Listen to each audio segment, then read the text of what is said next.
Shegaon road येथील Venkatesh city परिसरातील एका घराचे किचनचे ग्रिल कापून चोरट्यांनी घरातील सोन्या चांदीच्या दागिन्यासह अंदाजे 3 लाखाचा मुद्देमाल लपास केल्याची धक्कादायी घटना आज सकाळी उघडकीस आली। उपरोक्त परिसरातील निवासी उद्योजक शिवशंकर लगर यांचे 2 मजल्याचे घर आहे। लगर हे कामानिमित्त पुणे येथे गेले होते। त्यांच्या घरी केवळ त्यांचे सासू सासरे होते।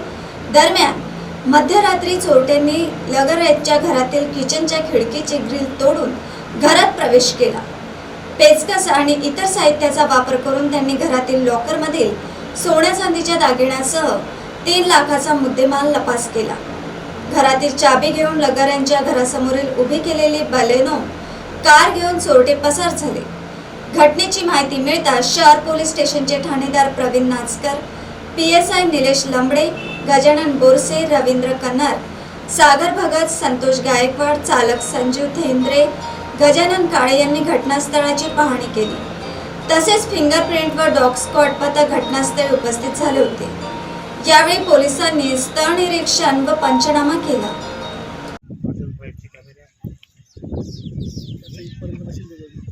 कार्य यांच्या ह्याच्यात दिसते सेनापतीवाले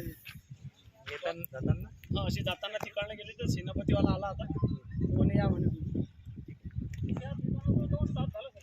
कुठं स्टॉप झालं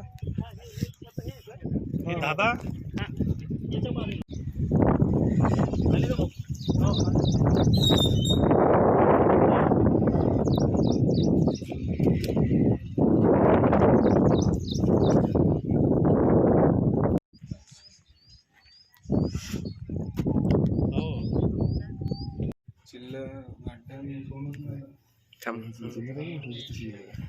काही खाता याच्या अंदरून घुसले का रोज हा हो